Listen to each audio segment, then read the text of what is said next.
Hi everybody, I'm Celeste of Celestial Artistry, and this is Lev. Say hi, Lev. Hi guys. Hi. Okay. Poor guy.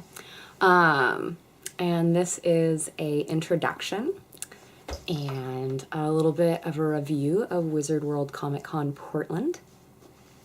So an introduction, I started selling at conventions back, I believe, in 2010. I did AkiCon for 3 years in a row, back when it was a very, very small con. I believe we still referred to it at that point in time as BroCon. They had a 24/7, or I guess 24/3 hour policy on their artist alley, so you didn't have to break down your shop and close for the night if you didn't want to. And I, in my youth and exuberance, thought that that sounded like a great challenge, and so for pretty much 3 years in a row, I stayed up for about 75 hours straight, making art and selling art. At that time, my art was still very heavily influenced by things like anime and American comics, a lot of Marvel, and so it has a very different look than what my art looks like now. And at that time, I was still doing traditional commissions with all of my markers, which was a lot of fun.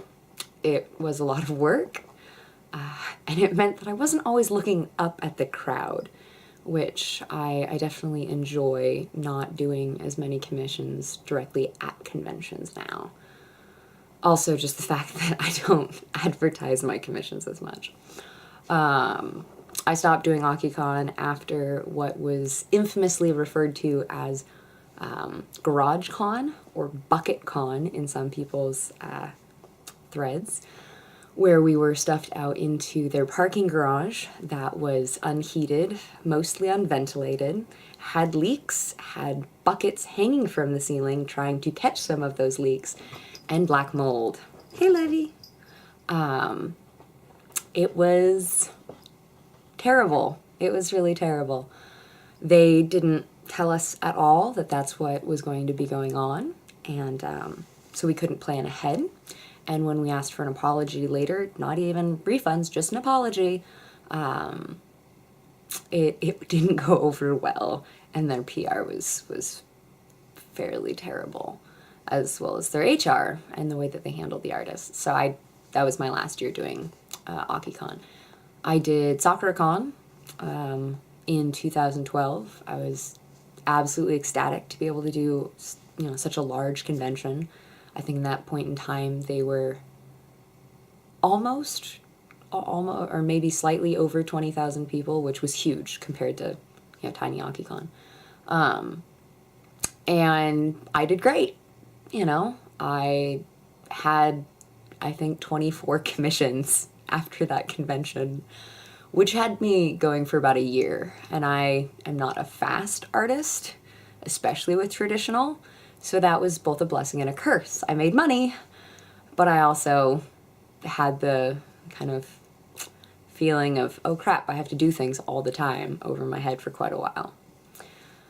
Went back to college, got my my bachelor's, went sailing for 2 years with my folks, helped them with quite a bit of traveling, did some more work, some more traveling.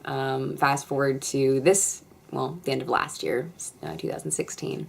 I finally decided that I was going to go back into the con scene and start doing events again, because I really wanted to take my art a little bit more seriously and market myself a little bit further as a freelance illustrator, and use the convention network to really network more, to meet artists, to meet ADs, to meet anyone who would be willing to talk to me, honestly.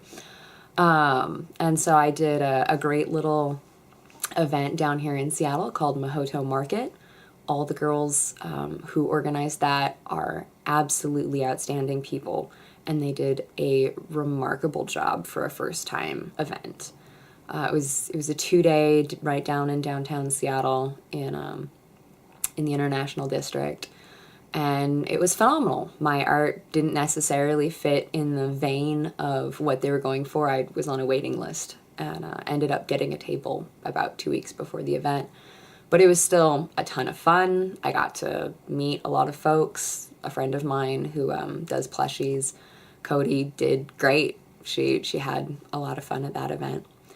And then I did NewCon at the end of this year down in Portland, and it was fun. It was a lot of fun. It was small, and I was at the very back of the exhibitor hall, which seems to be a common occurrence for me.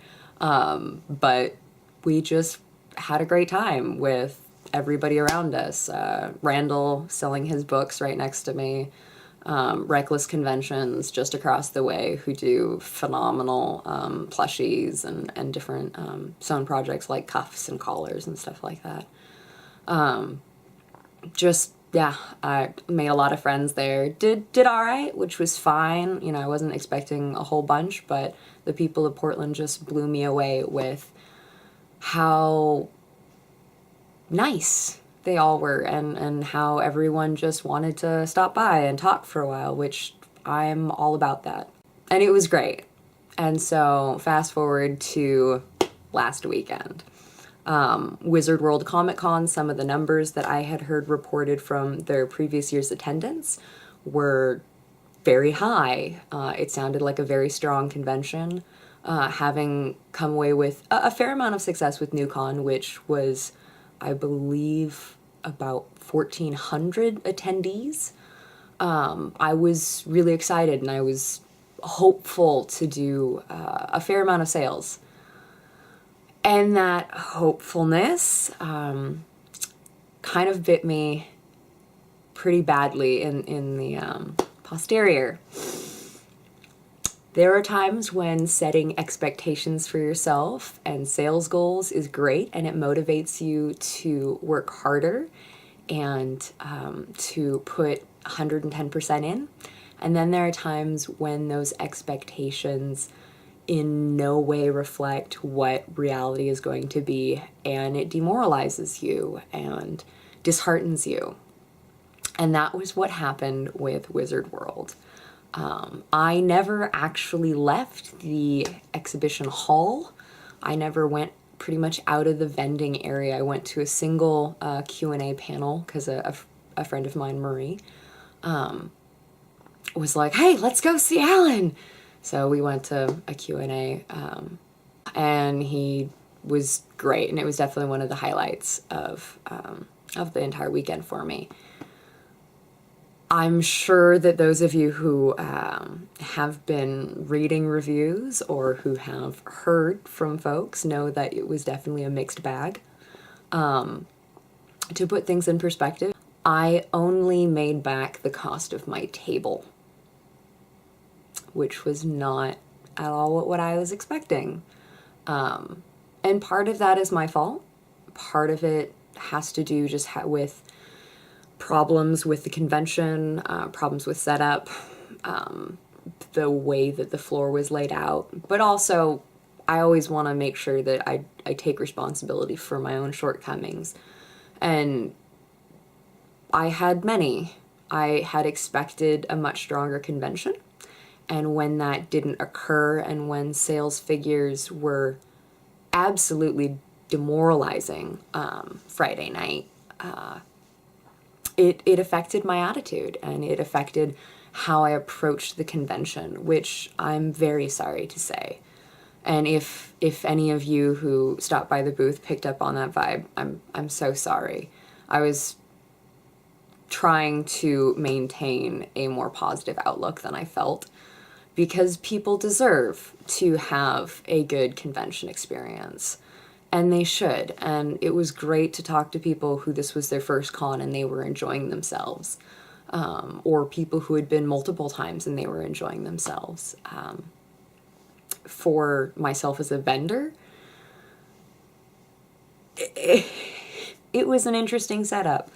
We were supposed to be open Friday from 5 p.m. to 10 p.m., Saturday from 10 a.m. to 10 p.m., and then Sunday from 10 a.m. to 4 p.m., I believe. On Saturday, they closed us down pretty much 2 hours early at, I think, about 8:11, 8:12 p.m. they gave an announcement over the loudspeakers that the exhibition floor would be closing in 5 minutes.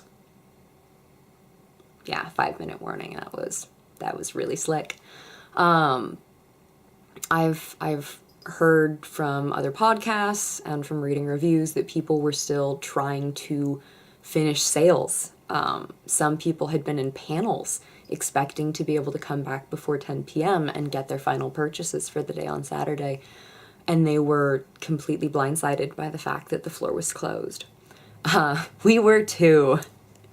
I don't know if you've noticed, I have a black eye. It's really like a yellow eye.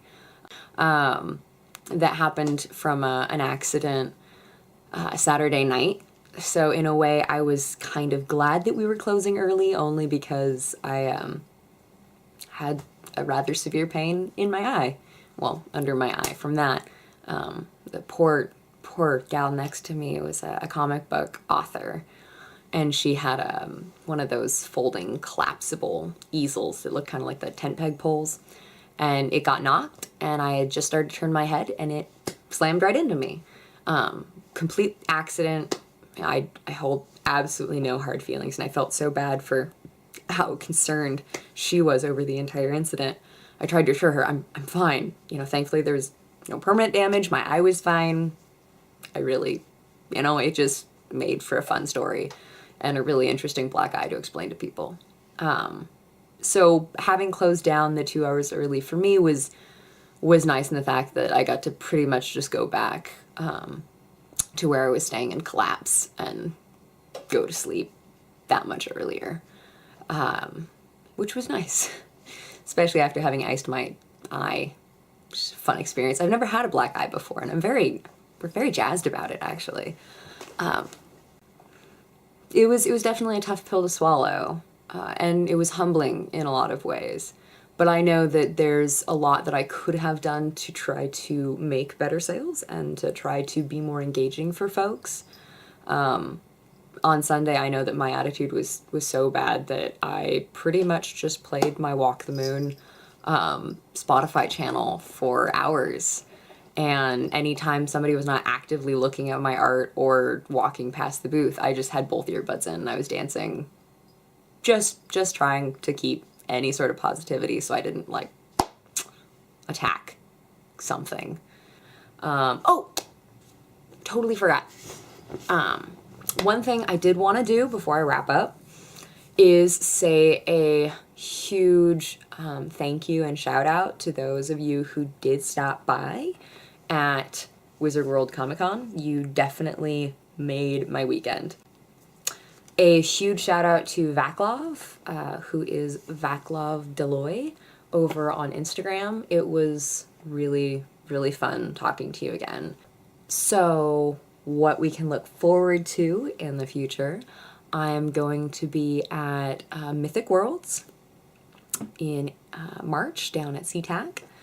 I will be volunteering, not selling, at Sakura Con in April. In May, I will be going down to San Jose for Fanime. I'm really excited about having a chance to vend there. So if any of you have suggestions of things that you would like to see in my art style for Fanime that would be more related to that, feel free to drop a comment or hit me up on pretty much any of my social media sites. And then in September, I will be returning back to Portland again for Rose City Comic Con, which I don't know if everyone has heard the news, but is going to be a 3-day convention this year, which is really exciting. They upgraded all of us vendors who already had tables, so that's pretty neat, and I am definitely jazzed about that too. I have my art stream on Wednesday nights at 6 p.m. Pacific Standard Time. And you are more than welcome to come, hang out, make comments, listen to me rant about art and about how alcohol is a wonderful, wonderful thing in conjunction with art.